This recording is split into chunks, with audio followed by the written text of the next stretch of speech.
Well, today is a very special moment because we're going to have a really great discussion with a guest who has been someone that a lot of folks that I've had on the program, particularly when it comes to exploring the role of seed oils in health and nutrition, understanding linoleic acid, folks like Dr. Chris Kenobi, people like Paul Saladino, folks that I've had on, uh, even Brad Marshall, have all referenced your work when I've had them on, or and so it's a great time to have you together to learn from the original source of so much of the inspiration that I've been hearing about I will see you. what I can do for you. No problem. And we have Peter It's great to be Dobromylskyj here. with us, and he's the host of the blog Hyperlipid. And so glad to have you on. It's great to be here. Thanks very much for inviting me. It's lovely. Well, very good. Now, you held up the book just before we started here that got you started on this journey, huh? Yeah. Metabolism and Nutrition. Yeah, crash course. and you've kind of crashed over some sacred cows along the way, haven't you? Yeah. Well, yeah, you had to learn metabolism as an undergraduate. I took my veterinary degree at London University, and everybody had to learn metabolism to get through the first year exams and the second year exams. If you didn't pass biochemistry, biochemistry was the primary hurdle. If you didn't pass that, you weren't going to get on to do the clinical work. So we all learned metabolism in fair detail, and obviously it was learned to pass an exam, and everybody immediately forgot it. You never did anything with it. And I worked as a clinician, and still work as a clinician to a certain extent, without any need for understanding metabolism. Nobody, you have to pick the right drug off the right shelf for the right set of symptoms being shown to you by a given patient. So when I got interested in metabolism, that was the textbook that I went back to when I started trying to understand where energy actually came from food. You eat the food, it doesn't mythically turn into ATP without quite a complicated process in the interim, and all those things that you learned, that glycolysis requires this cofactor and that cofactor, and the Krebs cycle requires this cofactor and that cofactor, and you'd learn all these cofactors and you could trot them out in an exam. And it took a long time to actually realize that the cofactors weren't just things that allowed the reactions to proceed. They actually took the energy from each given reaction and stored it. They took electrons and they stored them in the case of NADH, which is one of the core cofactors, in a transportable form. You can pick up an NADH molecule and move it around, or in a non-transportable form, primarily as the flavin version, that's FADH2. But both of these molecules, whether they're embedded in an enzyme or whether they're transportable, they basically store energy or energetic electrons that can be taken from the food, which is why they're cofactors in the food breakdown, and put into the process of oxidative phosphorylation. So do you want me to run through OXPHOS just briefly? And before that, I just wanted to ask, just as a little side thing, has looking at this process of how we are able to capture energy from food, has it changed your perspective on physics or chemistry at all, or made you think about things a little bit differently, maybe question some of standard models that you were taught in your traditional? I think it's not so much that the biochemistry is any different. It's the looking at the implications of the biochemistry. When you realize that what you put on your plate can influence the functioning of of ATP generation through in the powerhouses of the cell quite markedly, and the decisions that the cell makes about what energy to accept and what to do with that energy once it's accepted it, that's hugely influenced by it, and that completely changed how I looked at food, really. And it has a lot of implications. Okay. Well, let's dive into it. Let's set it up. Can I set? I'll screen share for a second. Sure. Yeah. And I've got some doodles and some papers, and the doodle I've got will just run through, which should hopefully clarify what I've just said. And the papers, I think there are 3 or 4 of them. The technical papers are the papers that I picked up very, very early in the development of the ideas, and they're kind of core concepts that pushed me towards the current hypothesis is that reactive oxygen species control obesity. And there was never a plan. This was not something that I kind of started off as a ready-made idea. Right. There were 3 or 4 papers that were hanging around on my hard drive that I'd read and thought, that's kind of interesting. And as I started to go back into where energy comes from and how it's moved around, those core papers had me working out a logical system that has ended up as the ROS species hypothesis of obesity. I used to always call it the protons thread, but it seems to have taken a life of its own as the ROS hypothesis. Anyway, let's do the screen share, and I'll that's that one there. That should be okay. Now, if we do that, yeah, and I should just be able to pull that to be a little bit bigger. Yeah, that's better. Okay. So, can I just talk through this one? Sure. Yeah. Go ahead. Right. So, energy molecules. This is the transportable one, NADH, and you make a little bit of NADH from glycolysis. You make a load of NADH from the Krebs cycle. Anything that cycles the Krebs cycle produces a large amount of NADH. You make a fair bit of it from beta oxidation of fatty acids. And it's only got one use, and the one use, or it's only got one input, and the input location is that it's converted back to NAD+, and the electrons from it, a pair of electrons from it, go through complex 1. They go down an iron sulfur chain. They're donated at the bottom to coenzyme Q. In the process of that movement, they pump protons, which we're going to talk very little about pumping protons, so it's very, very important. Right. But they do that. They convert coenzyme Q into the reduced form as a cycle, goes round and round and round, and the coenzyme QH2 donates a pair of electrons to complex 3. I wouldn't really go on beyond that. It's relatively the same wherever you're getting your electrons from. So there is a negative feedback as well. These 2 electrons are split. One of them goes off out this way onto cytochrome C, and the other one goes back onto CoQ, onto coenzyme Q. And in fact, a pair of them go back. They're kind of part stored, or in fact, complex 3 is a dimer, and they together, it feeds back negatively onto the CoQ couple. So there is a negative feedback system. If complex 3 is having trouble handing electrons on, it will hand a certain amount of them backwards as a negative feedback system.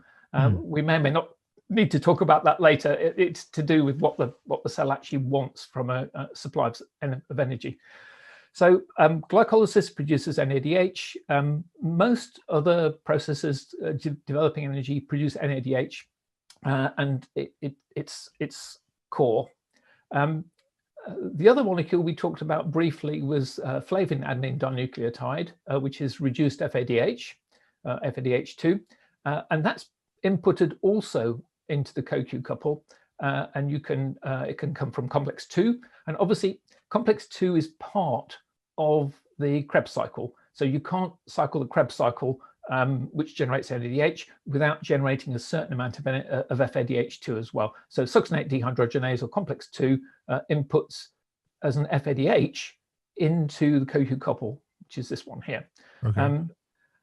The glycerophosphate shuttle on the outside of the, sorry, this is the inside of the mitochondrion. This is the outside of the mitochondrion. This is the mitochondrial membrane. Okay. The glycerophosphate shuttle is on the outside surface, and it takes cytoplasmic NADH, primarily from glycolysis, but it probably could find it elsewhere. And that also inputs to the CoQ couple. And fatty acids, beta oxidation, they make a 50-50 mixture, depending on the fatty acid, but a roughly 50-50 mixture of NADH and FADH2. So obviously the NADH ends up over here, and the FADH2 is transported by an FADH bound within a protein. You never get free FADH. It's always attached either inside an enzyme or inside a transport protein. So the FADH, essentially, you can think of it as being transported from beta oxidation through this way, but it's actually a slightly more complicated process. And again, everything feeds in to they all provide electrons to coenzyme Q, which is reduced to the 2 hydrogen form of CoQ, which then goes on to complex 3. And I ended up looking at how much I wanted to know what the difference was between oxidizing glucose, which is a relatively new low-carb eater. I was very anti-glucose. But what the difference was between oxidizing glucose and oxidizing fat. And this was why I started delving into this. Where does this come from? Where does this come from? Where does this come from? Where does this come from? And what's the because these are the core energy inputs. And it was really a question of what's the difference between running your metabolism on glucose and running your metabolism on fat. And I was expecting to be able to pull out differences. And obviously I had a huge bias at the time. I was very, very pro-fat. I was eating a near ketogenic diet. I still eat a near ketogenic diet. So I came at this with biases, expecting to find benefits from running your metabolism on fat. Right. And I still hold that view, but it's not that simple. It's definitely not that simple. Okay, so this is the kind of, the basic standard input comes down here, out here, very, very straightforward. You can have alternative inputs from this one, this one, and this one. And again, it's all straightforward. So that's how things basically run. Okay.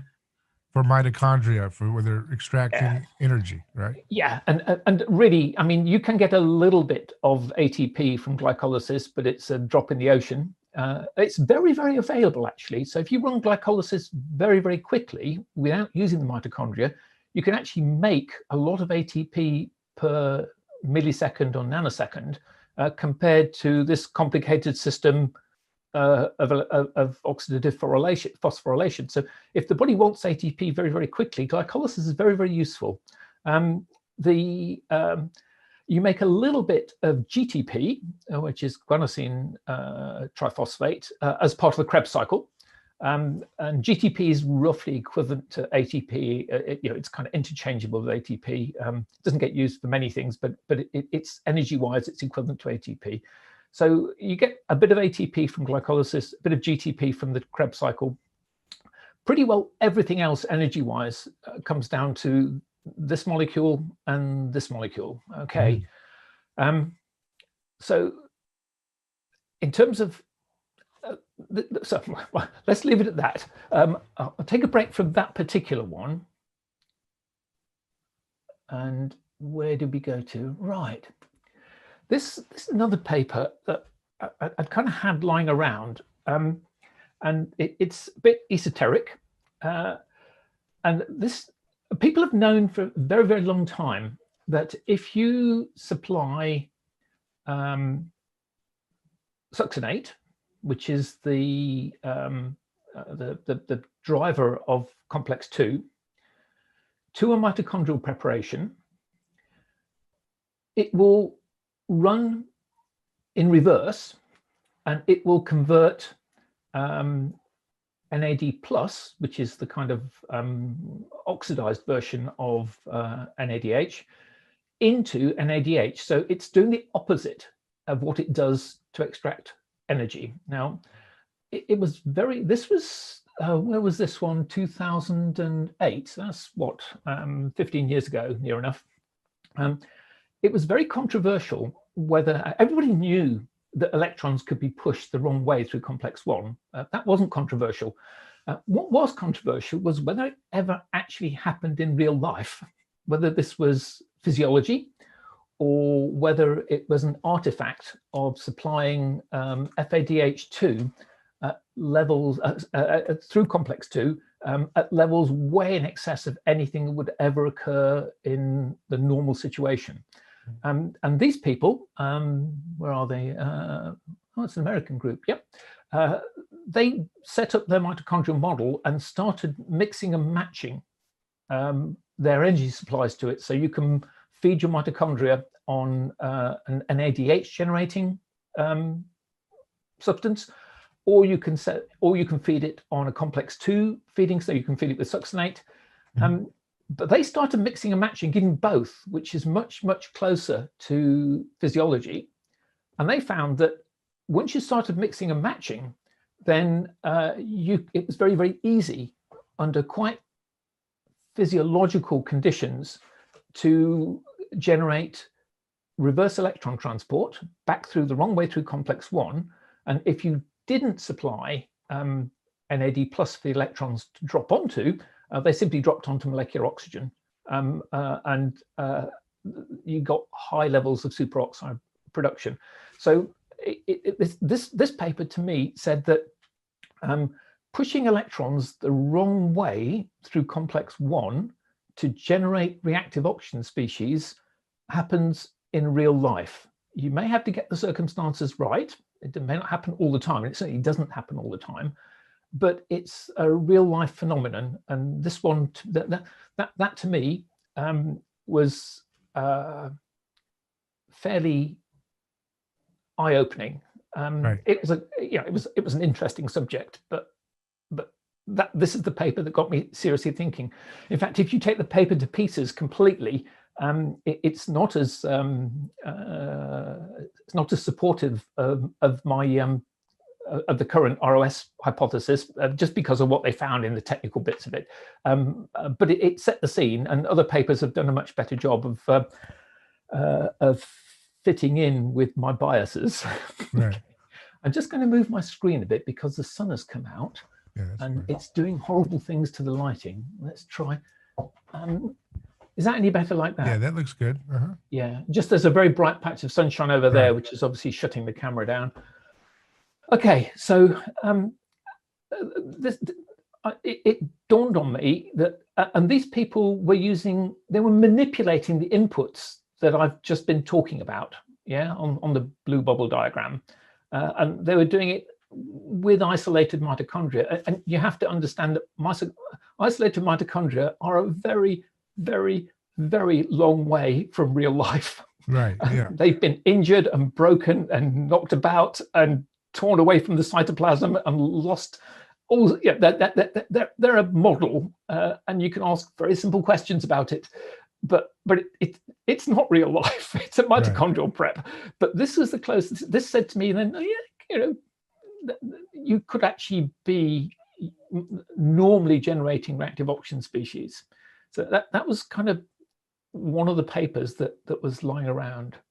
Now the other one that was much, much more exciting, it's this one. Now, a long time ago, I had a number of, well, let's leave it. This paper was sent to me a very, very long time ago by Stefan Guyanet. And I have to say that it's been the biggest insight in terms of trying to work out how metabolism works and how energy flux works. And these people looked at insulin resistance, and they posited, they had this concept that it was always protective. You're not insulin resistant to make yourself ill. You're there, it's there for a reason, and it's there to limit it's there as an antioxidant defense. And by that, they mean it's there to limit reactive oxygen species generation to a level which is physiological. Yeah. So if you have a cell and let's say you've just eaten 2,000 calories in a meal. It was a pig out, a great meal. You enjoyed yourself, you ate tons of stuff. During the period of time that meal is being absorbed, your gut is going to be providing your body with a massive, massive surfeit of energy. You absorb 2,000 calories over 2 hours, 3 hours. You're never going to burn that many calories in that period of time. So there's a lot of calories coming into the body. And each cell has to make a decision in terms of whether it accepts those calories or whether it rejects those calories. And in the early postprandial period, as food's starting to be absorbed, presume if you haven't eaten for 14 hours or something like that, you're hungry, your cells are hungry, they will simply accept calories left, right, and center. They are very insulin sensitive. As the supply of calories in the bloodstream goes up and up and up, there comes a point where if you have fully functioning insulin signaling, you'll have GLUT4 transporters on your cell membrane. You'll have CD36 and a couple of other fatty acid transporters on your cell membrane. And there is the potential for massive influx of calories into any given cell. And if you're a muscle cell, or if you're a liver cell, or if you're a skin cell, you have only a certain requirement for calories. And at some point, the cell has to say no. And these people looked at insulin resistance as a way of any individual cell, looking at cell basis, not at organism level. But if you supply too many calories to a cell, then the cell will simply say no. And it will say no by resisting the action of insulin. And I don't know whether these people started talking about it. No, there's another paper for that. I'll come back. There's another paper in terms of how you manage to resist insulin. Yeah. So, but the core concept that came out of this paper was that resisting insulin, particularly in the time of peak availability of calories, when there are tons and tons of calories available in the bloodstream, you cannot simply let them all flood into the cell. The insulin's got to be there. It's got to put the calories somewhere. It's going to put them into adipocytes and it's going to put it into hepatocytes. But in general, if you're not a specialized storage cell, at some point you've got to say no to the ingress of calories. And that's likely to happen in the immediate postprandial period. When you've eaten, there are lots of calories available. At some point, any given cell is going to say, enough is enough. I don't need any more calories. Okay, so that was the core concept, is that resisting insulin resists getting too many calories. Like a surge protector or something. Yeah? Yes. It's that sort of thing. And this I can't remember what year that one was published in. It doesn't tell me there, but again, it's an old paper. 2009. Again, so that's what, 11 years old. Something like that, maybe 12 years old. So, and they looked at different forms of insulin resistance. So it doesn't matter if you become insulin resistant, you can treat cells or lab models with dexamethasone, and the resistance is produced in exactly the same way as if you treat with sustained exposure to insulin. That's insulin-induced insulin resistance. They even use cytokines to induce insulin resistance, and they looked at how the process worked, and it works the same in all of the, I think, used 4 different models, and they all showed basically that you are trying to limit excessive calorie ingress into a cell when the cell does not want those excessive calories. It's a means of saying no. Mm-hmm. Right.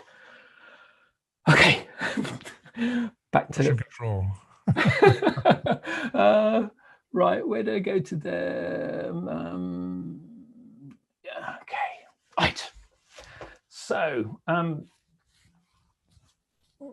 this is again another fairly elderly, not ancient, but fairly elderly paper, and these people were picking apart the role of reactive oxygen species in insulin signaling. And if you ever go through the paper, it cites lots of other papers, which if you go back through the reference trail, get really, really interesting. And again, on the blog, there are various adventures based around this paper.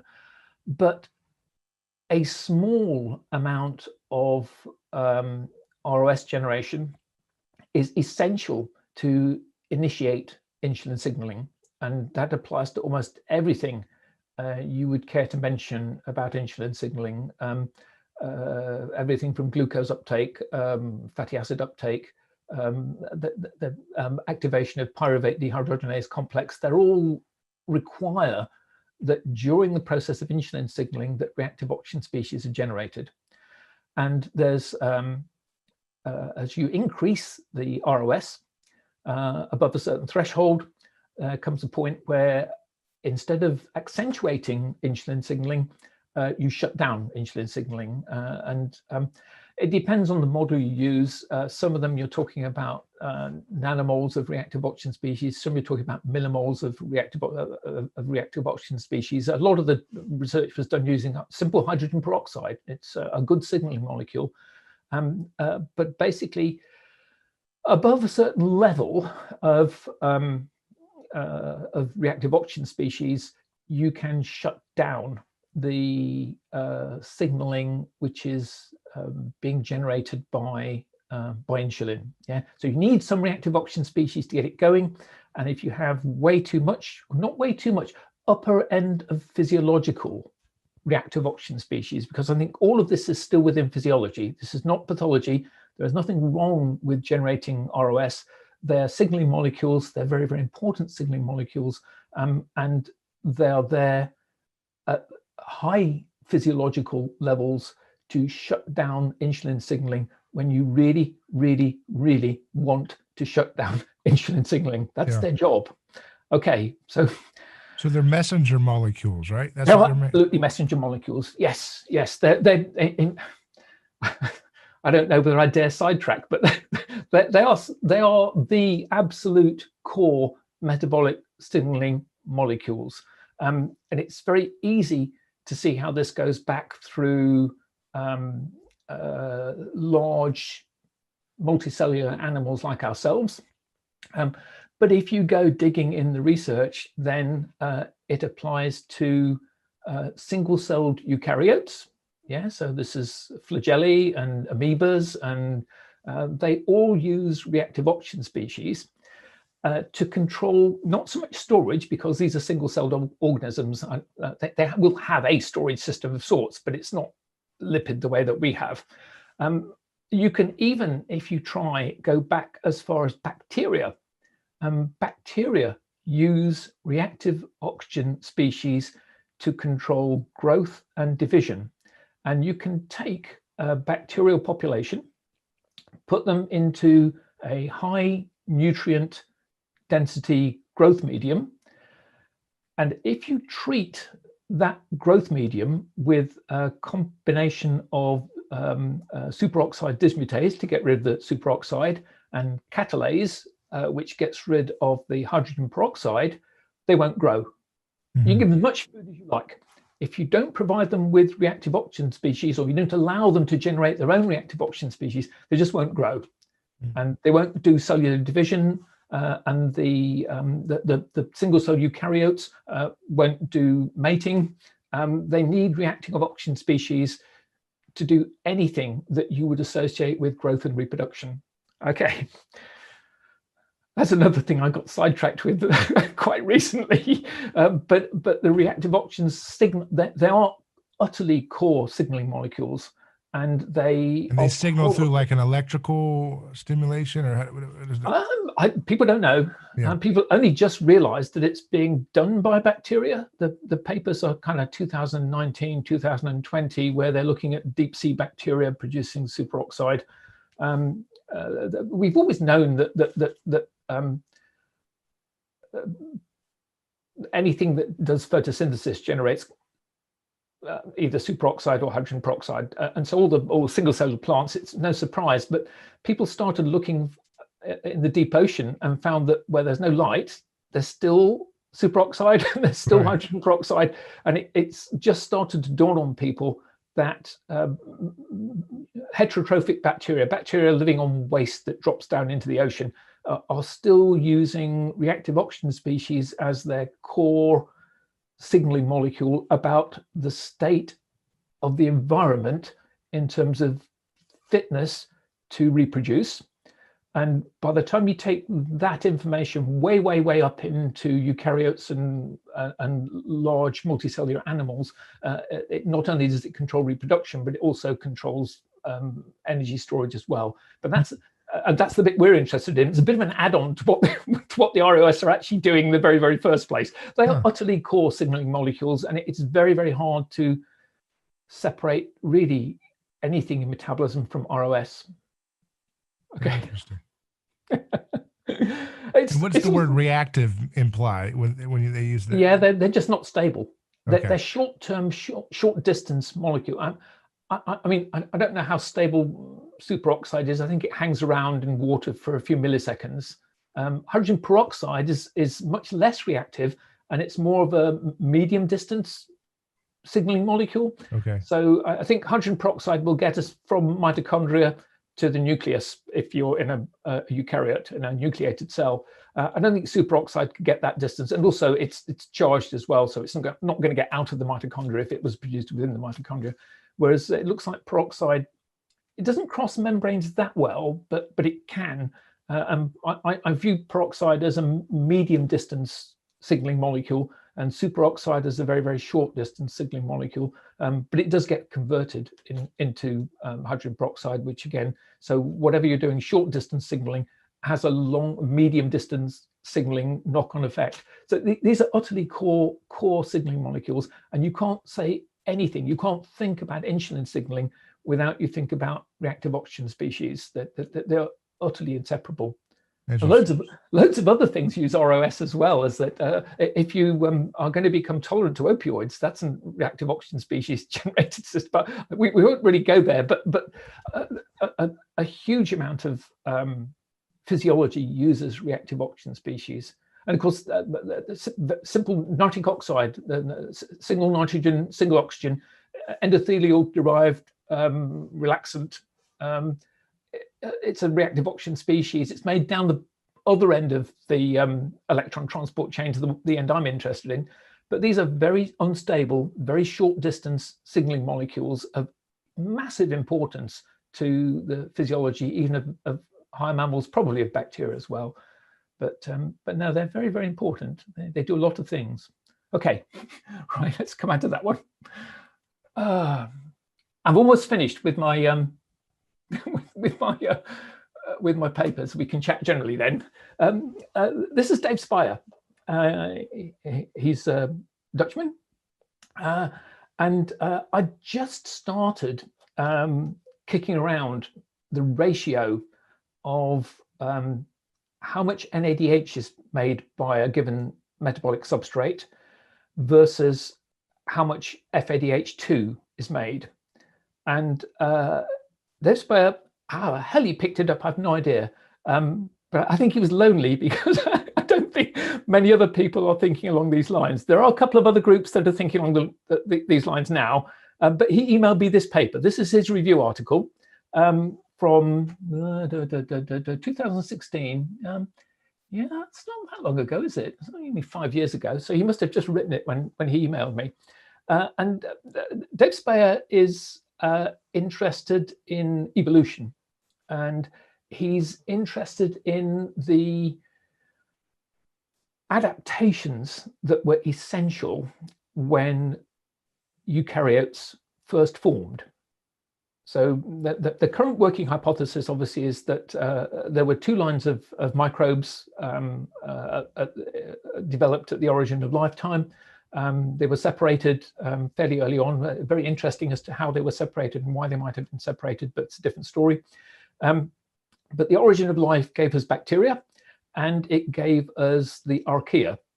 And the eukaryote is thought to have arisen basically when an archaea ate or internalized a bacterium, alpha proteobacterium, and that became the mitochondrium. But when that happened, a ton of problems developed. There were enormous adaptation things had to be sorted out. Dave Speier was more interested in peroxisomes than mitochondria. And he had, and still has, this idea that very, very, very long chain fatty acids generate much too much FADH2 compared to NADH.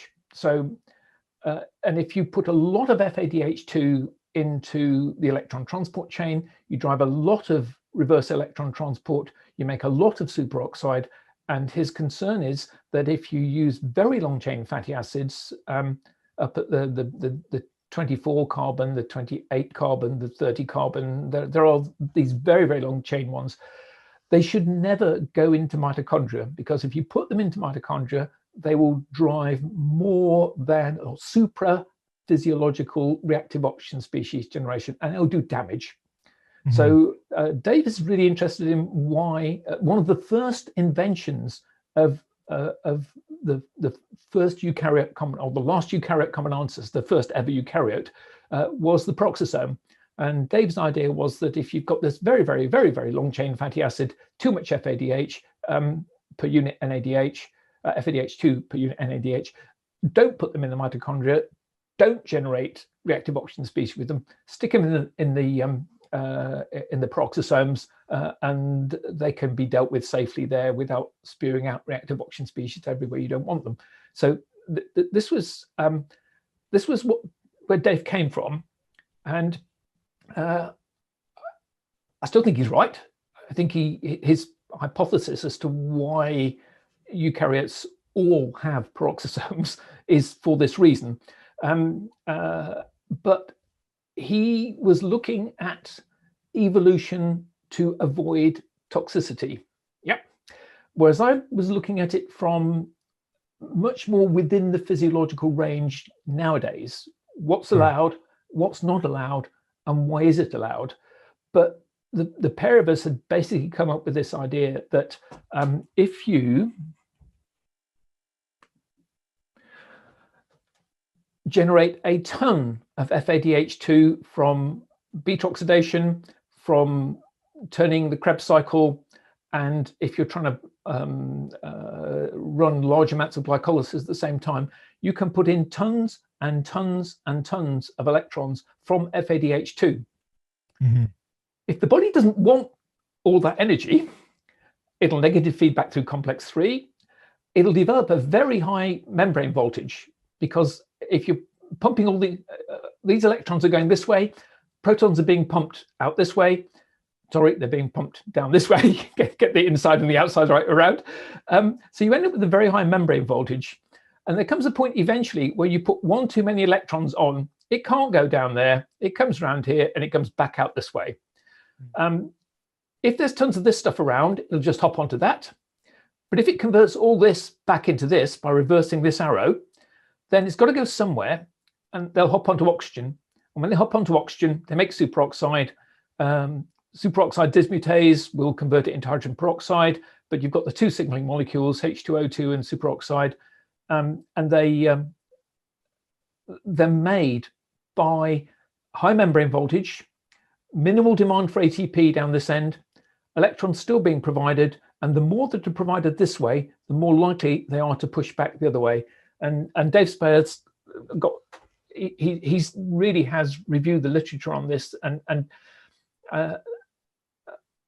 it looks like it really does happen.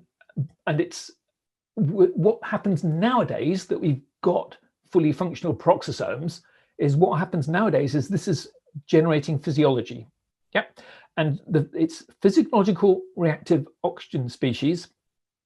And if you make enough of them, they disable insulin signaling. And that's where your ability to stop accepting calories into a cell comes from. Right. Interesting. We all there? Yeah. What's the difference between saturated fat, monounsaturated fat, and polyunsaturated fat? So Dave never really went in those terms because his primary interest wasn't in signaling, it was in avoiding toxicity. Yeah. So he's really looking at the non-bulk, long chain, very long chain fatty acids. He's not looking at flipping between palmitic acid, my favorite one, stearic acid, and or linoleic acid. So he's not kind of down at that level. It's much more of a evolutionary, what do we do to sidestep this problem? Whereas I'm more interested in down this bottom level here. So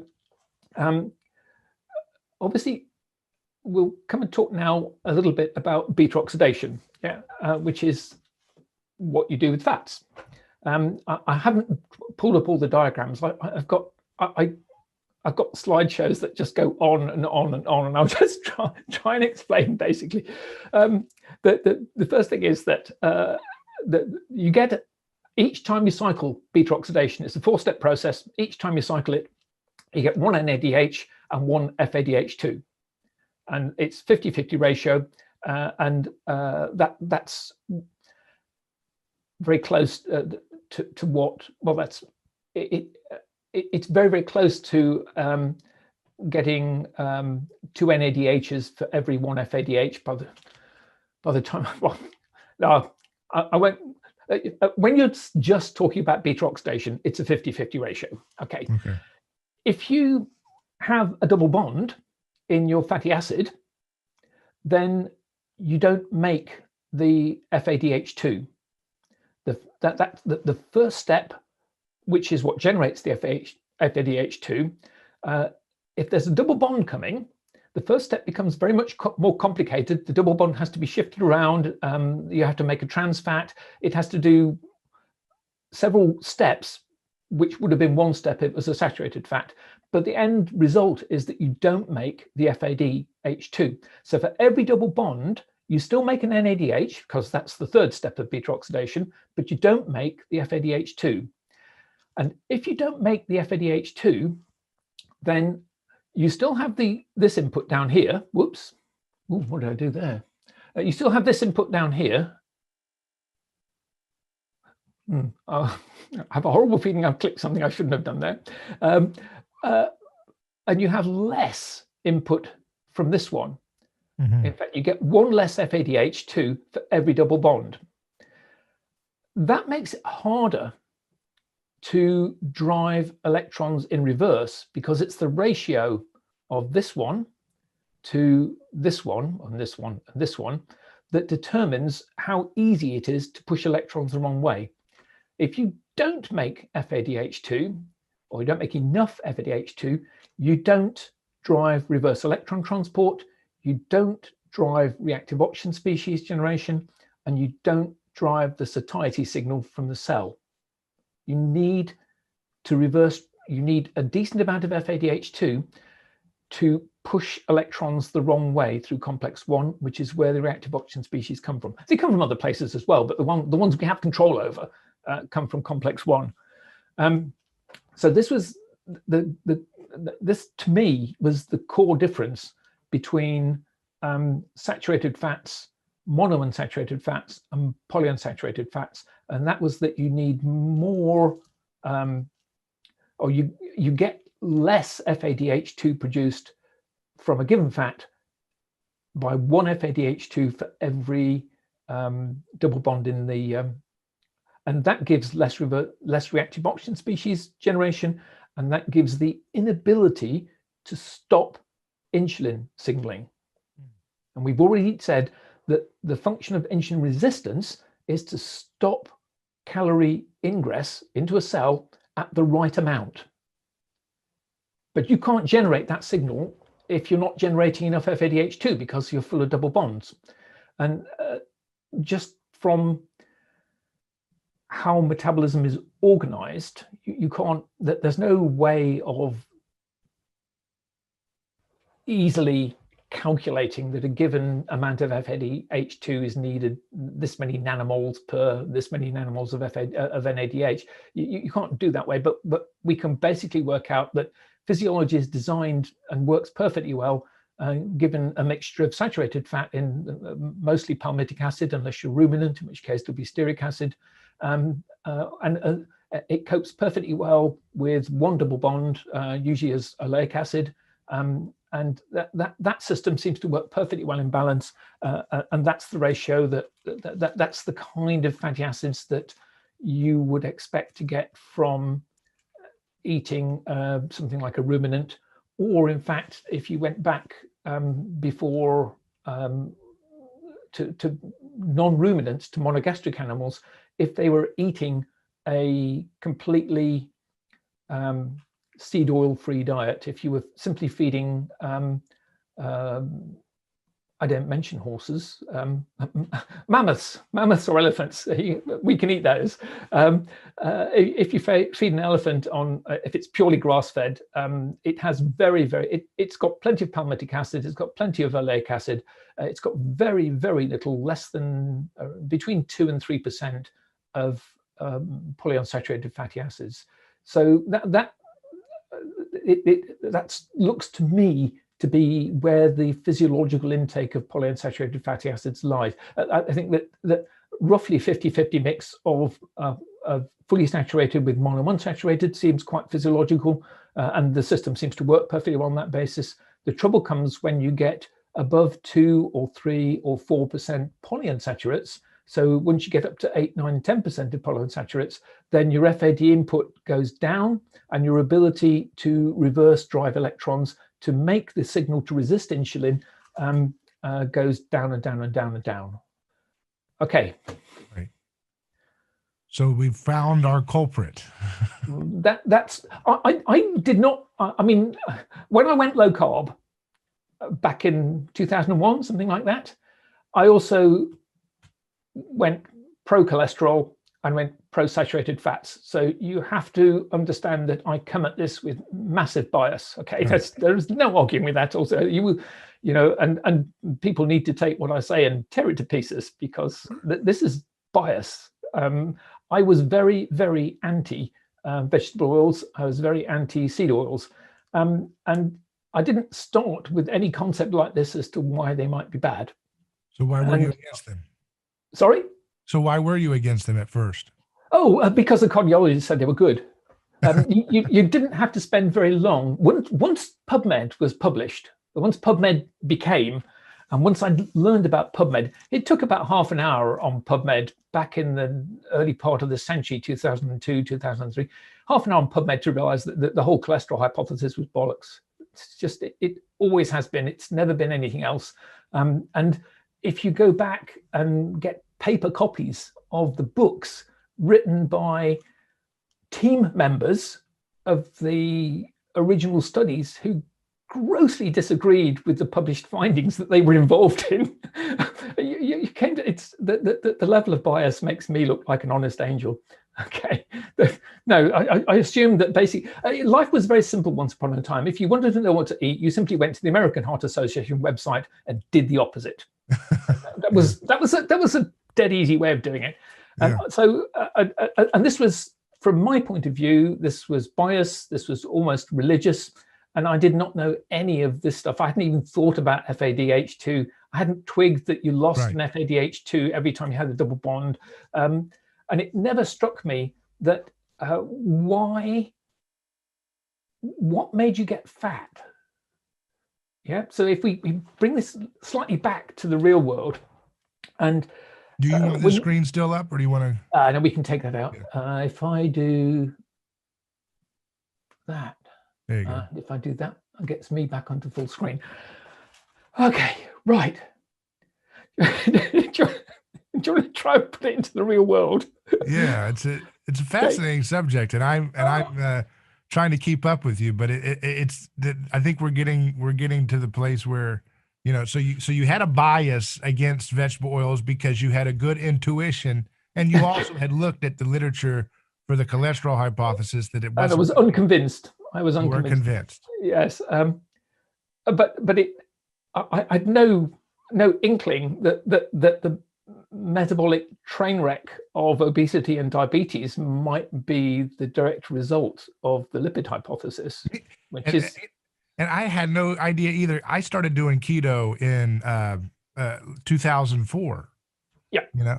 And I knew generally that vegetable oils, I think they're not good for you, but I didn't know that they could be potentially the driver of obesity. So as I'm trying to lose weight, I'm over, sometimes, you get chicken wings and then you dip it in ranch dressing, all that stuff. And you're been like, there, done that. I'm doing great. I'm doing wonderful. Look at you guys. You're still eating your carbs, and it didn't work out, as you can see. Yeah. So it was, and again, it depends how strict you are. I think if you're strict enough with your level of ketones, you can get away with polyunsaturates. That there are other issues with them, and I don't know if you've interviewed Tucker Goodrich. No, but I will later this week, actually. Yeah. Good man. Tucker is very, very interested in the direct toxicity of polyunsaturated fatty acids, and I have huge respect for him. He's right.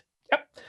I'm more interested in the more lower level toxicity, this inability to generate functional physiological reactive oxygen species.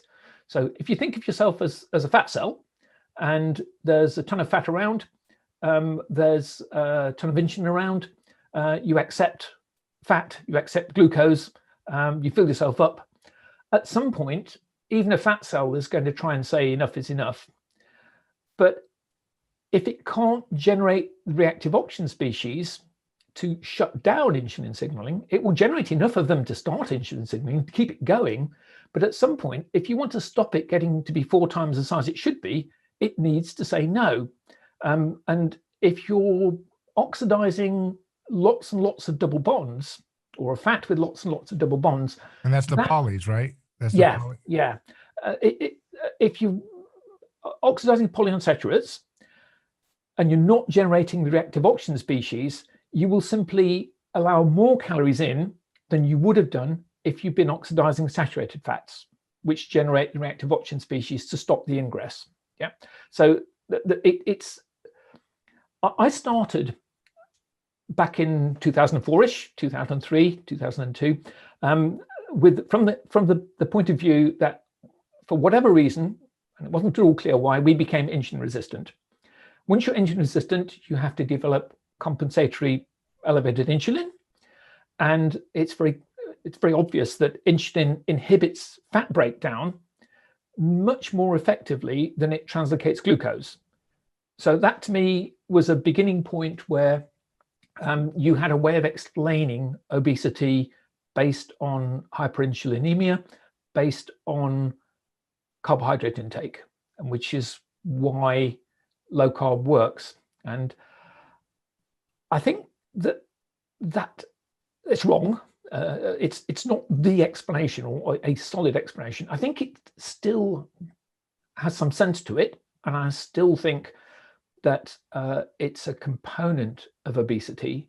But I was working back in 2003, 2004. That's probably how it worked, and maybe trans fats made you insulin resistant, or maybe hyperinsulinemia made you insulin resistant, something made you insulin resistant, and then it was the compensatory hyperinsulinemia because you're on a high carb diet that made you fat. And I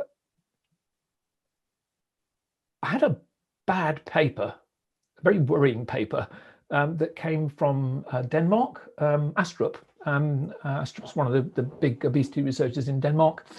And he took people who were post-obese, and he was interested in fatty acid metabolism, but he published a whole lot of other bits. Always with these papers, you go and read the results, read the methods, and usually ignore everything. Post-obese means beyond obese, or they've post-obese, after obesity. Okay. These were people who've been slimmed down to normal weight. He didn't have very many of them because not many people can do it. Yeah. So these people have been starved to a normal, in inverted commas, body weight. And these people post-obesity were markedly more insulin sensitive than normal people of exactly the same body weight. So the insulin resistance they become insulin resistant as they become obese. That I'll accept completely. It doesn't always happen, but it normally happens. But they, post-obesity, they were insulin sensitive. And if you're insulin sensitive, the function of insulin is to store fat. Yep. If you're going to store fat, you're going to get fat again. So these people, compared to a normal person, were more insulin sensitive. They had lower glucose levels, they had lower insulin levels, and provided they starved themselves, they stayed slim. But they can't eat to appetites. How many people can lose 20, 30 kilos on a starvation diet without keto and not put it back on again in a year? Right. It's not something that happens routinely. Right. So and that to me was, maybe you're barking up the wrong tree. And I dread one day I'll have the same thought or that same eye opener about the ROS hypothesis. Right. It could happen. But I looked at it and thought, so these people who are post-obese and are likely to be pre-obese again because they're going to put the weight back on again, we know that's going to happen, it's completely normal, are more insulin sensitive. And then the penny dropped that, the function of insulin is to store fat. So yeah, the more insulin sensitive people are, the more they're going to store fat. That if you manage to live your life without becoming obese and you don't become obese and you don't become don't develop the insulin resistance of obesity, being insulin sensitive looks good. But, and of course, you could always argue that the Astrup's paper was that people post-obesity are not normal. Yeah, their adipocytes have been stretched. They're probably leptin insensitive because they've been hyperleptinemic for quite some time, and they're no longer hyperleptinemic. In fact, they're probably hypoleptinemic because they damaged their adipocytes. So but it started me thinking, and relatively recently, found a paper where they took the children of obese parents and they compared them to physiologically identical, these people in their 20s, so these young people, and they compared them to children of non-obese parents. And the children of obese parents, who are pretty well guaranteed to go on to become obese, had lower glucose levels and lower insulin levels than the normal children. So the children who are destined to become obese are more insulin sensitive, i.e. they learn to use vegetable oil from their parents as opposed to using butter from their parents. I don't think there's any genetics in this at all. I think there's very, very little genetics has anything to do with obesity. But you learn your food habits from your parents, or maybe one group's parents loved McDonald's with potatoes fried in soy oil, but who knows? But the bottom line is the people who were destined to become obese were more insulin sensitive, had lower glucose, lower insulin, and the study was probably 10 years ago. So they could have done a nice follow-on study to find out actually whether they had become obese or not. But I couldn't find that. As far as I know, they didn't actually wait to see what happened. But if both your parents are obese, it's bad news for you staying slim on a long-term basis. So on the other side, though, how come it seems like a lot of people were able to eat lots of seed oils and so forth, and they don't have obesity? What's that all about?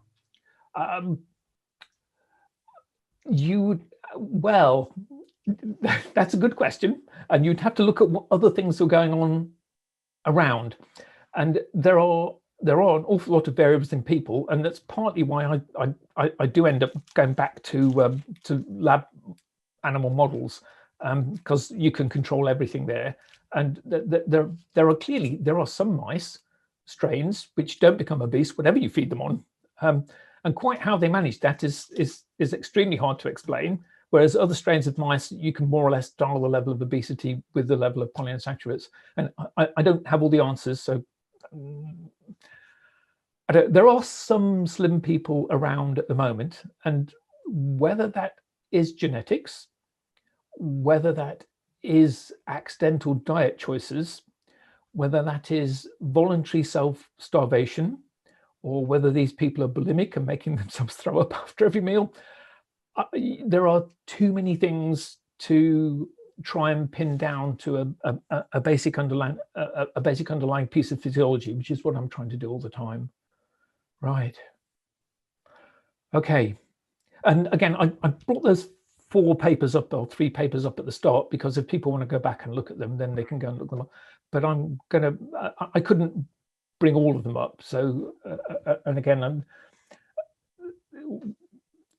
the story goes on from there in terms of, there was another quite recent study where they were looking at the generation of inflammatory mediators from increase that happened in human volunteers when they voluntarily consumed more. They were given, I think, 30 mils of vegetable oil on top of their normal diet to eat per day.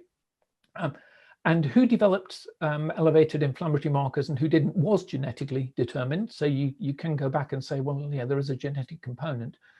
But they fed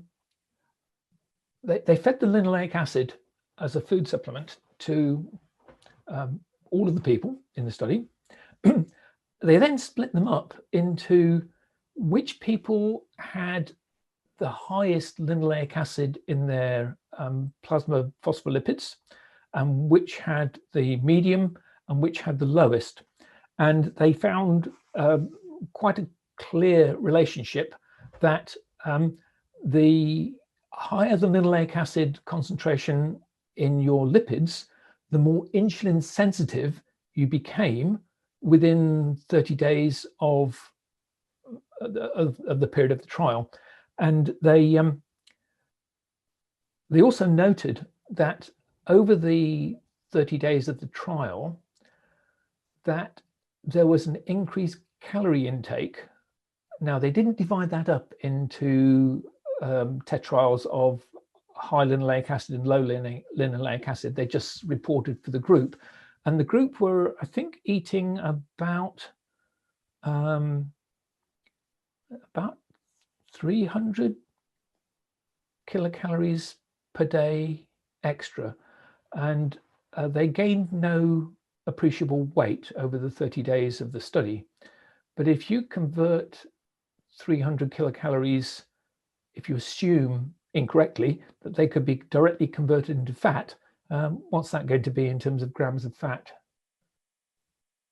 30, 40, something like that.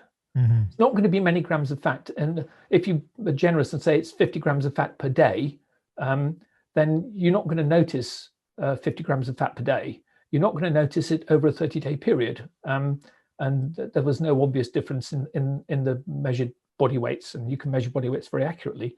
But if you were to hypothesize that 50 gram per day were to continue for a year, it comes up to about a kilo. And gaining a kilo a year for 30 years, it's probably not going to do your waistline any good at all. Yeah. And that was an intervention study done on people that showed increased calorie intake, non-significant. Yeah. Though actually the calorie intake was statistically significant, but the body weight change wasn't significant. Again, explain that one if you like to, with a calorie in, calorie out hypothesis. But they were more insulin sensitive, so they're basically storing more fat. And that to me says that this was going to be a long-term, that's from 30 grams a day of vegetable oil supplemented into the diet. So I maintain that insulin sensitivity, if you use it, is going to make you fat. Insulin sensitivity, if you keep your insulin levels low all the time, is not going to make you fat, because you need insulin to be overactive.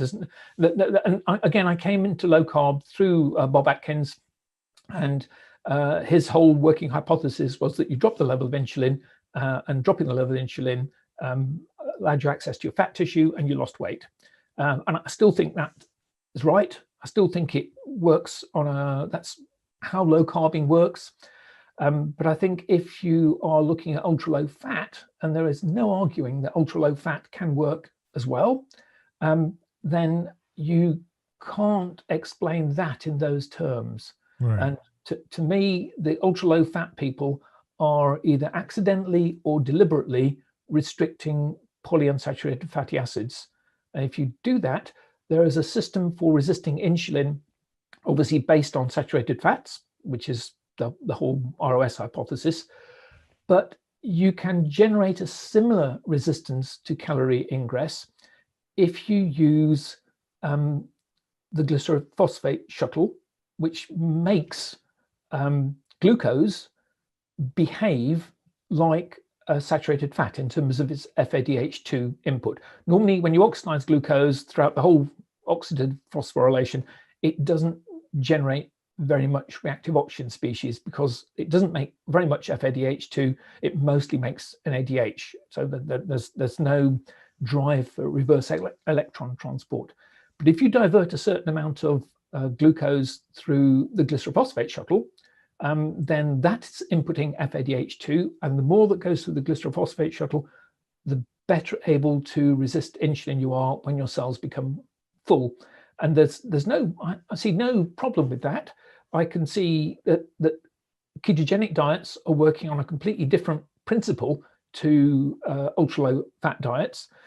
They're all working on the basis that, or they're all, the ketogenic diets work basically because it doesn't matter about insulin signaling because there's very little insulin there, whereas the low fat diets can still develop adequate resistance to insulin to stop calorie ingress because they're not being screwed up by the polyunsaturates. So whatever fat is around, if you're on a very, very low fat diet, is either going to be palmitate from de novo lipogenesis, or it's going to be oleate or palmitoleate with a single double bond. So obviously we can't make polyunsaturated fatty acids. If you're on an ultra low fat diet, you're basically going to run on a mix of glucose and physiological fats, i.e. those that haven't got that many double bonds in. And running metabolism on glucose, on starch, had its own ways of resisting caloric ingress. I think they're primarily generated by the glycerophosphate shuttle. I'm way open to ideas if anyone can come up with any other way that they do it. The kind of physiology is not as clear cut as for the saturated fats, but as far as I can tell, that's the way that that the ultra low fat diets are working, because they clearly do work, and they control appetite and they control cell caloric ingress.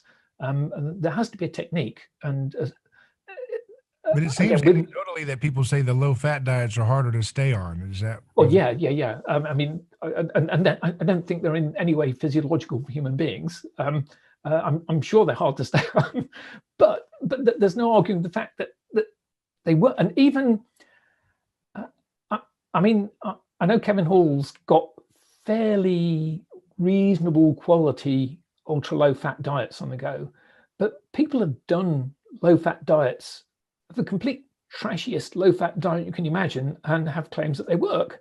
And you either have to decide that they're just making up their data, and you can accept that for one or two studies, particularly if it's a single author study, but you can't accept it across the board. And you can do horrible diets for rodents full of sucrose and maltodextrin, and they still have the ability, in the absence of polyunsaturated fats, to limit body weight gain. They may not be the healthiest of diets, but they don't result in obesity the same way as feeding soybean oil to your rodent model will do.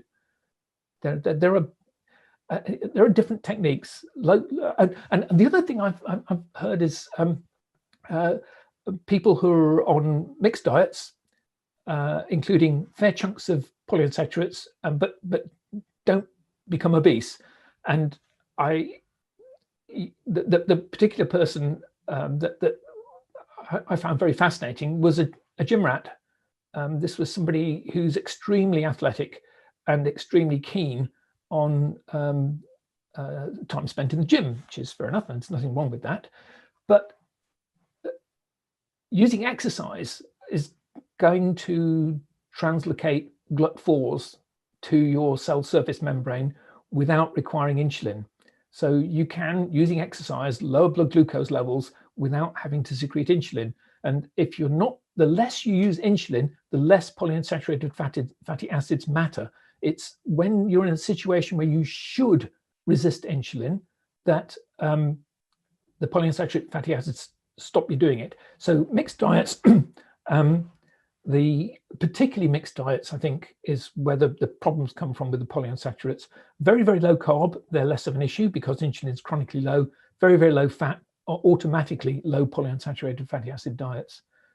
If people have other ideas, I'm all ears as to. What about like eating high carb or medium carb with high animal fats? Is that a healthy thing, or does probably okay? It's probably okay. I don't see why it shouldn't be. Again, if you are basically running on a combination of saturated and monounsaturated, let's stick with ruminant fat because ruminant fat is much less of an issue. It's much less controlled by the diet. You know, if you feed a pig on polyunsaturates, your bacon's going to be full of polyunsaturates, and you can do that to a certain extent with ruminants, but not like you can do it with a pig or a chicken. So, I mean, if that's nothing ever runs on pure fat and pure carbohydrate, it just doesn't. There's always a mix going on, and it's when that mix is the whole of the mixture that's going through the electron transport chain is being assessed and integrated in the CoQ couple. That's where everything from the front end of the electron transport chain, it all drops onto the CoQ couple, and it will be assessing how much saturated fat, drive reverse electron transport, how much monounsaturated, don't bother, how much NADH, pure NADH from glycolysis and from glucose being put through the Krebs cycle. It will look at that, and it will also look at how much glucose, instead of inputting NADH, is actually inputting FADH using the glycerophosphate shuttle. All of those numbers all the time will be it's like a computer chip that's assessing the state of metabolism in the cell. And when it's decided there's too much coming through, then it will cause insulin reverse electron transport and stop any more calories coming in. But of course, in that mix, you've got a certain proportion of polyunsaturated fats. And as that proportion goes up, it screws up the whole assessment. Or the assessment will still go on, but the stop signal can't be formed because there's not enough FADH input to drive the reactive oxygen species to shut down insulin signaling. And I think it's worst under mixed diet conditions. But if you stick with fully saturated and monounsaturated fats, the system should self-balance. So the whole ROS hypothesis is very anti-low carb. Yeah, it's. I looked at it for an explanation for obesity, and it says that you don't need to low carb if you weren't in an environment saturated with polyunsaturated fatty acids. Once you have been saturated, whether and how much you can unsaturate yourself is a very, very interesting question, and how long it might take is a very interesting question. And you've only got to look at Kevin Hall's studies, and the rate of fat loss can kick in very, very fast if you go ultra low fat. But you have to translate that as ultra low polyunsaturated fat. So why do you continue yourself to? There's too many signaling. There are too many signaling pathways that I'd really rather not activate. So again, there. Is that outside of the question of obesity that you're doing? Yeah, absolutely. Yes, yes. It's nothing to do with obesity. And every now and again, I kind of experiment with. At the moment, I'm 98% carnivore, something like that, and I'm very high fat carnivore. and I did it as an experiment a couple of years ago. And have you heard the term the carnivore trap? No, the trap. The trap, yeah. People go carnivore for 3 weeks out of curiosity, and they can't get out of it. Yeah, I can see that. I've had stuff improves. Arthritis in my fingers it's gone. it's okay. gone. So may I? So what you're suggesting is perhaps low carb can help with other things outside of the narrow question of obesity. That's what is that why you're staying with it, or am I? Yes, basically, yeah. I mean, I've never been obese. I think my maximum ever body weight was 68. So people might say to you, "Man, you're kind of a masochist. Why don't you enjoy some pasta with your beautiful beef?" You know, been there, done that, felt crap. Right. Okay. Yeah. Yes. Absolutely.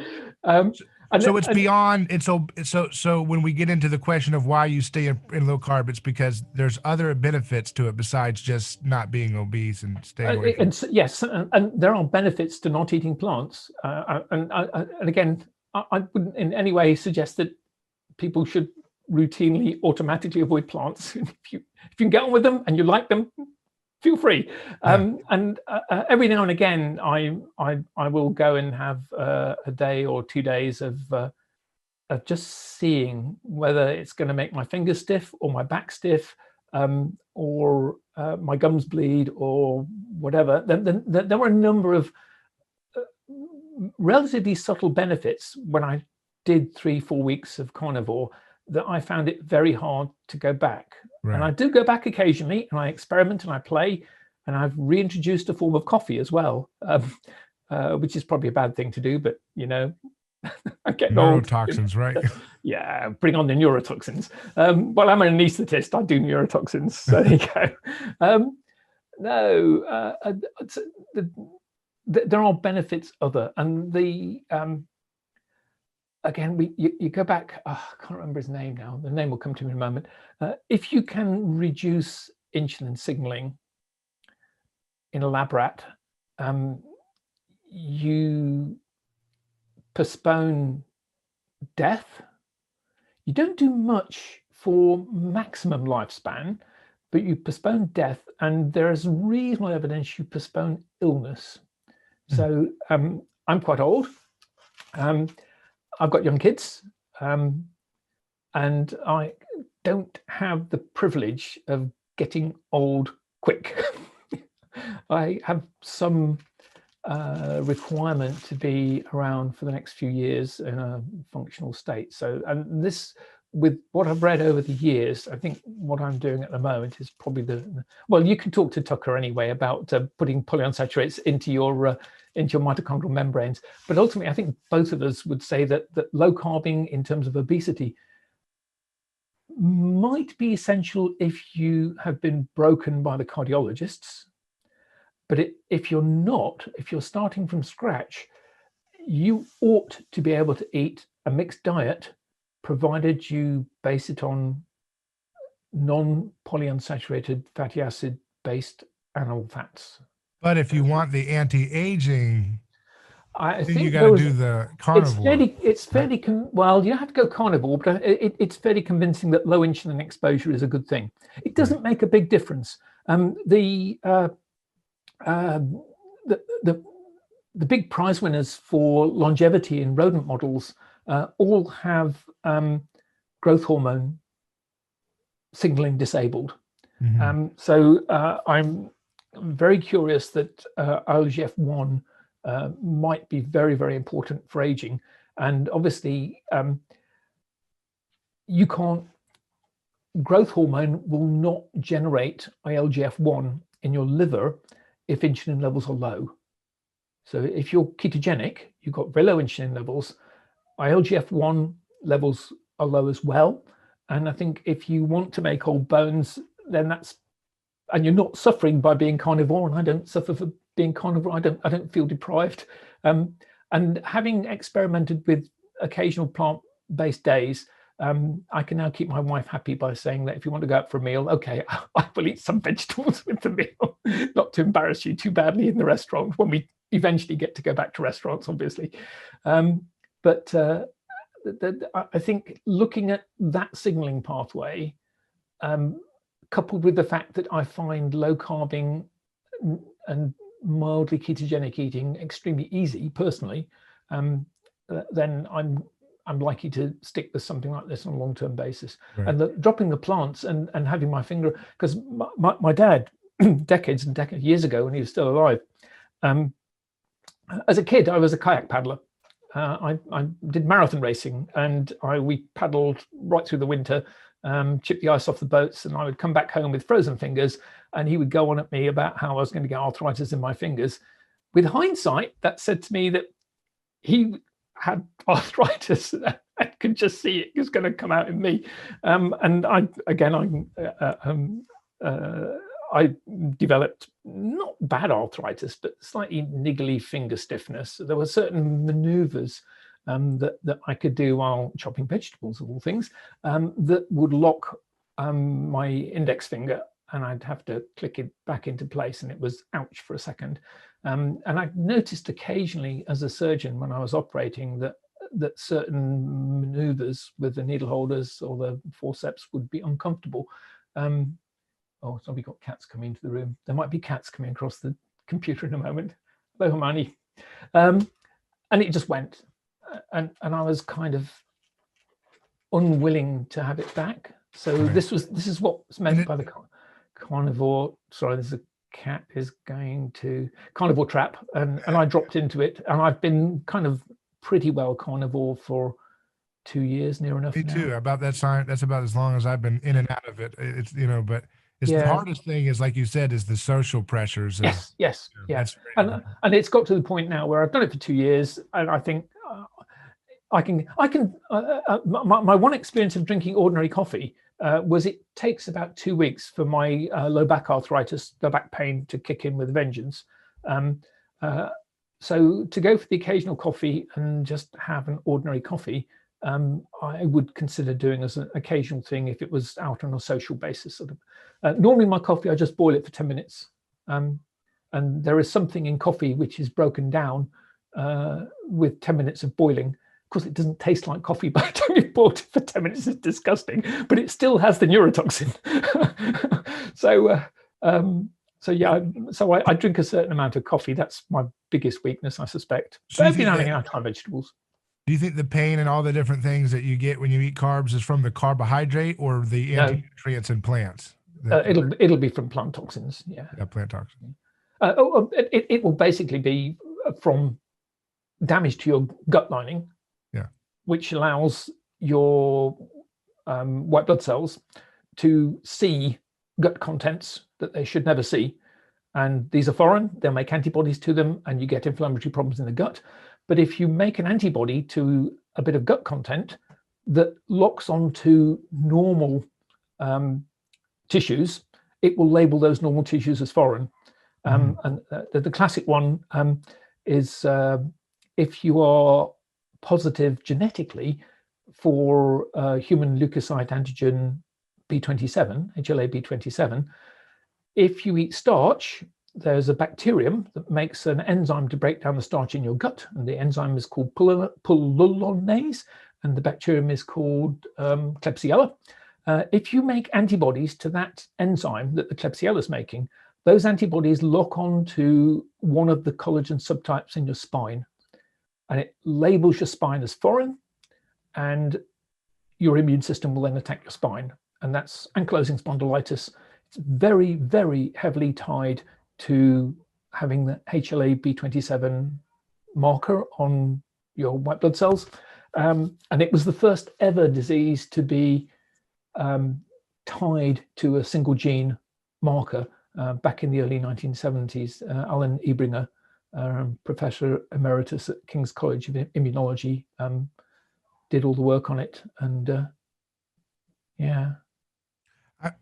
I want to ask about you mentioned your favorite saturated fat was palmitic acid, right? That's from coconut oil, right? No, it's from beef. Oh, beef, okay. What's the one from coconut oil, the saturated fat? Oh, it's a medium chain triglyceride. Okay. Lauric acid, and there's all sorts in coconut oil. Okay. But no, palmitic acid is but it's the primary fatty acid of beef. Steric acid as well, which is the next one up. Let's go to C16, 16 carbons for palmitic, 18 for steric. They're both great. They both generate lots and lots of reactive oxygen species. And that's the other thing, is that when you generate physiological reactive oxygen species, you generate physiological antioxidant defenses. You will make more superoxide dismutase, and you will make more catalase in physiological amounts to do a physiological job when you've produced physiological reactive oxygen species. And there are then long-term benefits from having that overproduction of catalase and superoxide dismutase. So you're, by running your metabolism on something which manufactures or generates reasonable amounts, physiological amounts of reactive oxygen species, you upregulate your ability to deal with hiccups, like if you did eat a ton of honey as well as your beef dripping. So, and again, looking at long-term health basis, upregulating antioxidant defense mechanisms on a physiological basis, not by taking antioxidants or anything like that, doesn't do any good at all. But there is benefit to doing that on a long-term basis, and that again is why I choose saturated fats. Now, Brad Marshall, he talks a lot about steric acid, and he talks about how he lost, multiple pant sizes in a few weeks or something, just eating tons and tons of steric acid. How does that fit into this? Well, basically, it's not. I don't think which acid you use matters.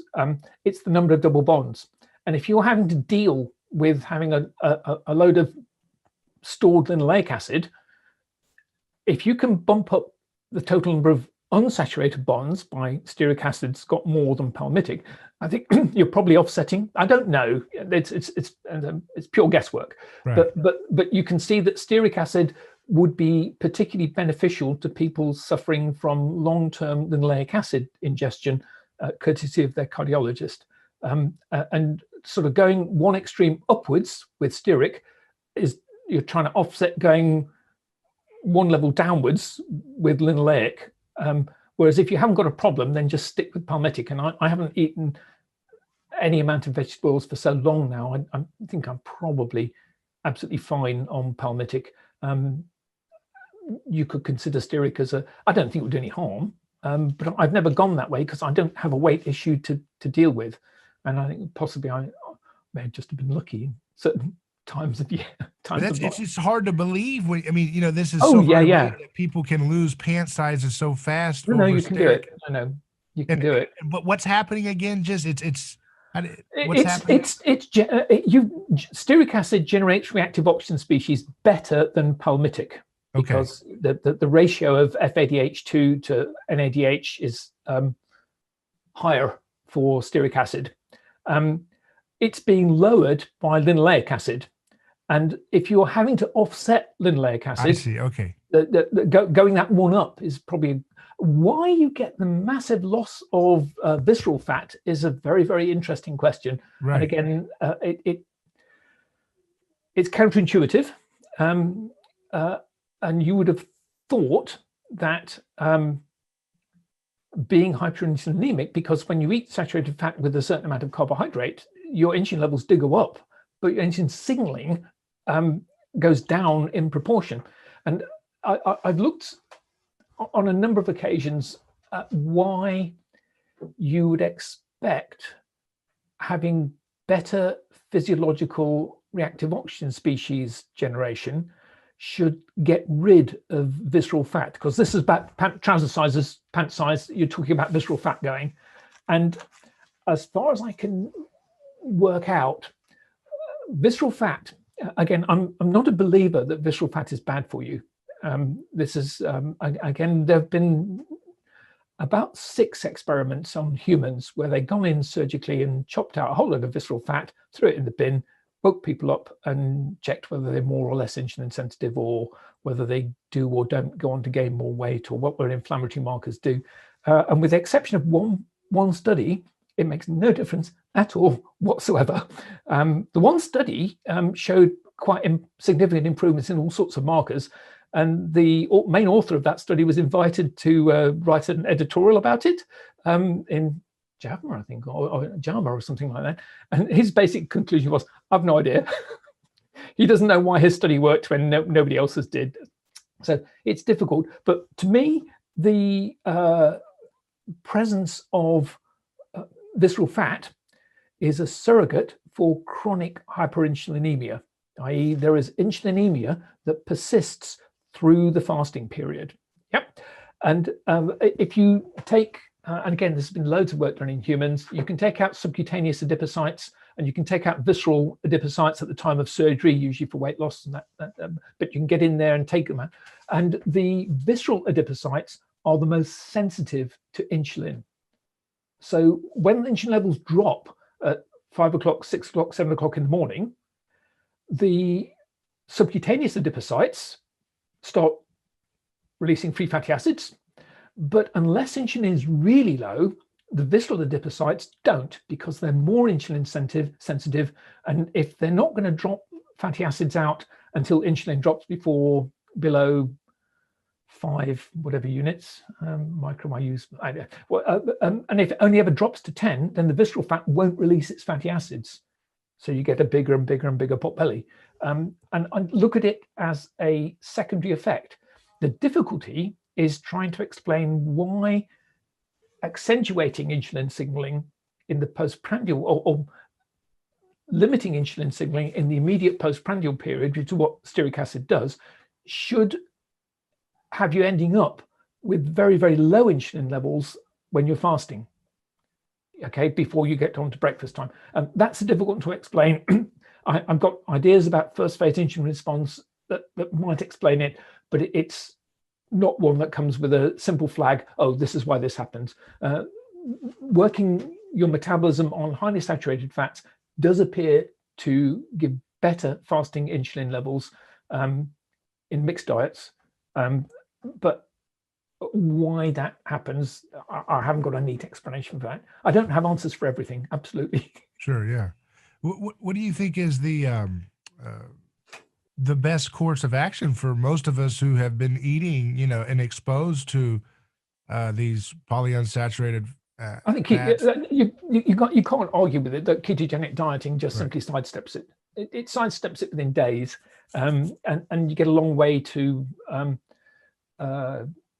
major metabolic improvements. But it's a smart keto. Don't do dumb keto where you're eating nuts and seeds and chicken fat and all that stuff, right? Yeah, that would be. And again, I think a lot. You can do perfectly good weight loss on a polyunsaturated fatty acid based keto diet. And again, it's hard to assess on people, but if you look at the rodent studies, there's a rodent diet called F3666, and you can put mice onto this and they just lose weight. You can make them fat with a sugar and polyunsaturated fatty based diet. You put them onto F366 and their body weight drops within weeks to below the body weight of the control mice that were fed on chow all the way through. So it works perfectly well. But the problem is that people are people, and people will do carb creep. There's no arguing with it. There are weirdos like me who don't do carb creep. There are probably a few other weirdos that don't do carb creep as well. But if you're loading yourself with polyunsaturated fats, the minute you do carb creep and the minute you start to push insulin signaling up, then you will fail to limit it. Wow. Yeah, that's how I view it. And I think you any old keto, I say, when probably the same as yourself. When I went keto to begin with, roast chickens, mayonnaise, they were fine. I tend to avoid them nowadays. But I was 68 kilos or thereabouts, something like that. And I dropped down to 64 kilos with absolutely no effort whatsoever. So I was never obese. I was never even overweight. I had a little tummy that I wanted to get rid of, and it went. And I wasn't choosing my fats with any logic or particular choice. But I didn't really do carb creep. I was quite keen to be ketogenic. And when I decide to do something on that sort of basis, I tend to do it without any worries. And so I'm slightly odd that I don't really do carb creep. But I think if you're on a polyunsaturated fatty acid based diet and you do carb creep, then you're going to very rapidly gain the weight back up again. That's why I think a lot of people report when they say, "Oh, look at how people lose all this weight on keto and they blow it right back up." It's because they're not taking into consideration the factor that your work is pointing us towards, here. I'm assuming that. Yeah. I mean, I know you can't speak make scientific claims about that. I'm just talking from my perspective. It just seems like you see that common problem. And I've noticed that, like you said, when I first did keto, I didn't know anything about the dangers of these PUFAs. So, I would those were my friends, those help make the beef patties a little tastier and stuff, Well, you'll enjoy talking to Tucker when you get to talk to him. I say he's far more interested in direct toxicity, which is unlimited. He'll fill you in. I'm really more into this, the subtleties of what's going on at the very, very most basic level. Just how come I've end up going back into bacteria and single cell eukaryotes and things like that. These things these organisms are not primitive. These organisms have been evolving for a damn sight longer than we have, or we're part of their evolutionary process. And the stuff that they do is not simple, but it's very, very core. It's very, very at the most basic level. And a mitochondrion is just a bacterium, stripped down, but it's still functionally a bacterium. And you can get a lot of insight in terms of what they're doing, what they're trying to do, by looking at simple organisms. Nothing simple. I've interviewed Thomas Seyfried of Boston College. Are you familiar with his work? Yeah. I always look at like correlations of these things, and I think about, wait a second, there's this correlation that people talk about with obesity and cancer. And then I see Thomas Seyfried's work talking about how to reduce, glucose and glutamine so that you can starve the cancer cells. And I'm trying to see what patterns of, what you're doing and what that is, and see what kind of insights perhaps I could, Well, the other thing that's been reported on a number of occasions is that stearic acid is a very, very functional anti-cancer drug in rodent models. Interesting. So you can give them, and you can do it's not a cancer cure, but cancers have to decide whether to live or die. Yeah, they're abnormal. They are producing enough reactive oxygen species to tell them to grow and divide, but not enough to tell them to die. Yeah, so they're damaged cells. They should have died. They're not normal, but they can't decide whether to live or die. And if you feed them stearic acid in cell culture, then they will die, because the stearic acid generates good reverse electron transport, more reactive oxygen species. And my thinking on that one is that's why you can push a cancer cell into apoptosis, so it commits suicide, by making it generate more reactive oxygen species. You could argue that this is why polyunsaturated fats are carcinogenic, because they don't ever generate reactive oxygen species till the cancer cell to die. You could argue that. I have no idea whether that's true. But the other thing is, if you break a polyunsaturated, you'll end up with 13-HODE or 9-HODE, and they will make their growth promoters, and they'll promote growth in cancer cells extremely well. Wow.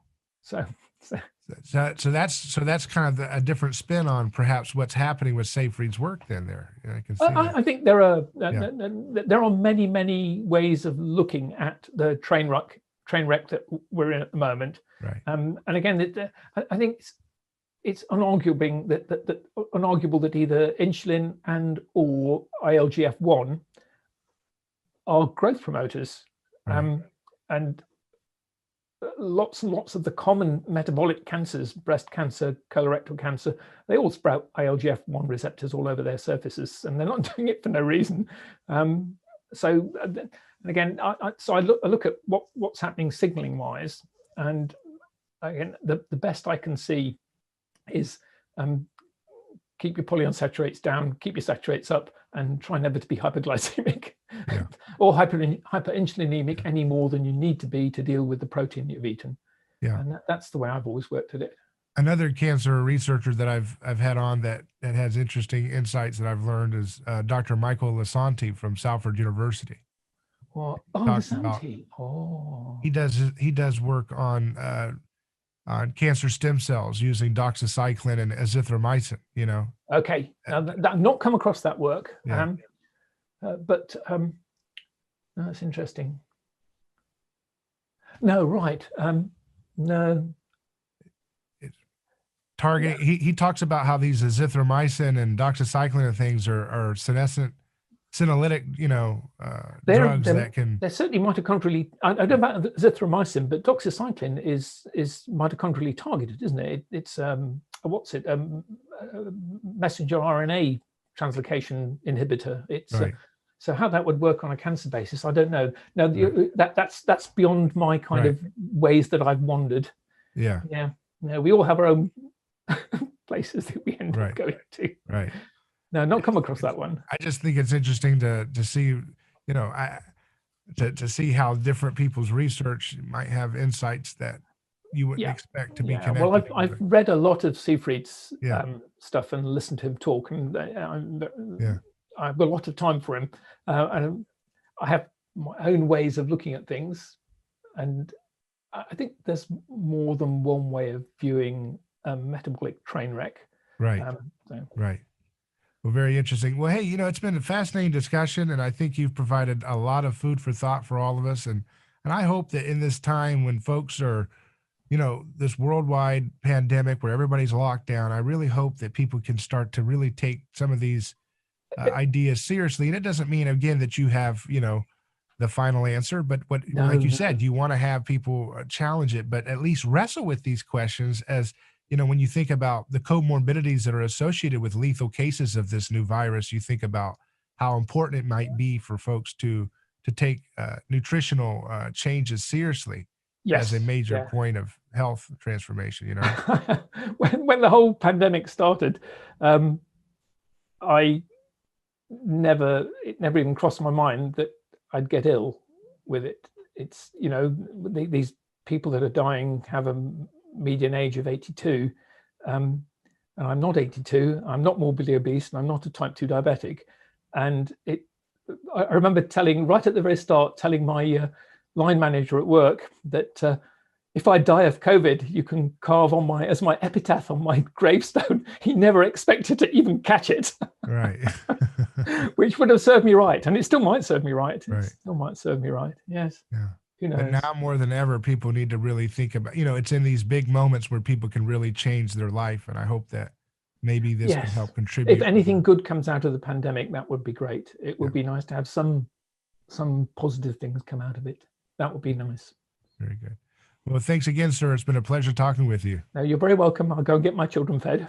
Okay. All the best. Take care. It's been great chatting. Okay. Bye.